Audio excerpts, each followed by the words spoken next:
बहुत सारे लोगों को यह नहीं पता है कि क्रिप्टो करेंसी क्या है।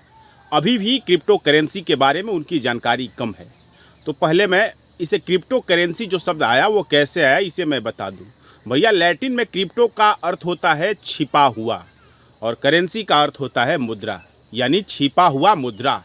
यूँ समझिए जैसे हम लोग कहते हैं छुपा रुस्तम, वैसे ही है छिपा हुआ मुद्रा क्रिप्टो करेंसी।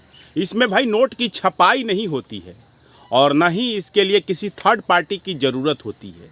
यह एक ऐसा मुद्रा है जो डिजिटल रूप में होता है और इसे बिना किसी थर्ड पार्टी, बिना किसी बैंक के आप किसी दूसरे देश में भेज सकते हैं या देश के अंदर भी किसी दूसरे के मोबाइल नंबर पर भेज सकते हैं।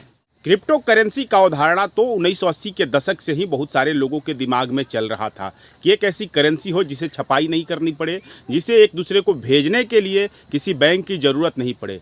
लेकिन इस पर सबसे पहले सफलता पाया जापान के एक व्यक्ति ने, जिसका नाम अभी तक गुमनाम रखा गया है ना। तो वो उसने 2009 में क्रिप्टो करेंसी बनाया जिसे कहते हैं बिटकॉइंस। बिटकॉइंस की देखा देखी बहुत सारी क्रिप्टो करेंसी मार्केट में आ गए हैं, जैसे एक है डॉग कॉइंस।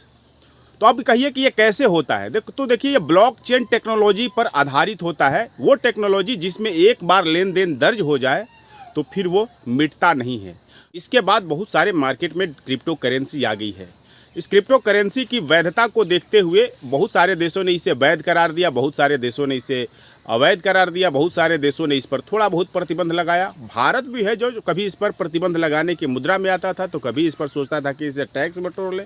इस पर कुछ भी स्पष्ट नीति नहीं बना रहा था, किंतु भारत सरकार ने एक उपाय लगाया कि इसका विकल्प तैयार कर दिया है। वो विकल्प है CBDC, central bank digital currency. और भारत ने सेंट्रल बैंक डिजिटल करेंसी को मार्केट में लॉन्च भी कर दिया है। यूँ समझिए कि जितने भी हमारे नोट हैं उसका डिजिटल रूप में वैसे ही नोट डिजिटल रूप में अवेलेबल हैं। अब आपको है कि RBI का जो है और बैंकों का है, कई सारे ऐप हैं जो आपको डाउनलोड करना पड़ता है और उसमें आप परचेज करते हैं अपने खाते से, वो डिजिटल करेंसी परचेज कर लेते हैं। यानी 2 के नोट हैं, 5 के नोट हो या 10 के नोट हो या 20 के नोट हो या 50 के नोट हो, 100 के नोट हो, 200 के नोट हो या 500 के नोट हो। तो जितने भी नोट हमारे मार्केट में हैं तमाम नोटों को आप डिजिटल रूप में परचेज कर लेते हैं। अब जैसे UPI है, UPI के थ्रू किसी को पैसे भेजने होते हैं तो आपको UPI एक थर्ड पार्टी के रूप में इस्तेमाल करना पड़ता है। अब ये जो पैसा है डिजिटल करेंसी, मान लेते हैं आप 5,000 रुपये का डिजिटल करेंसी आप ले लेते हैं, वो किसी को भेजने के लिए आपको किसी थर्ड पार्टी का ज़रूरत नहीं पड़ता है। यानी उसके लिए किसी भी ATM, पेटीएम, कुछ किसी का भी ज़रूरत आपको नहीं पड़ता है। आप सीधे वो नंबर किसी का होगा उस नंबर पर आप उसे भेज सकते हैं। तो इसके लिए आपको SBI का भी ऐप है, ICICI का ऐप है, संबंधित जो ऐप है ना, जिसे कहते हैं कि डिजिटल करेंसी वाला जो ऐप है, आप प्ले स्टोर में जाएंगे तो आप उसे डाउनलोड कर सकते हैं।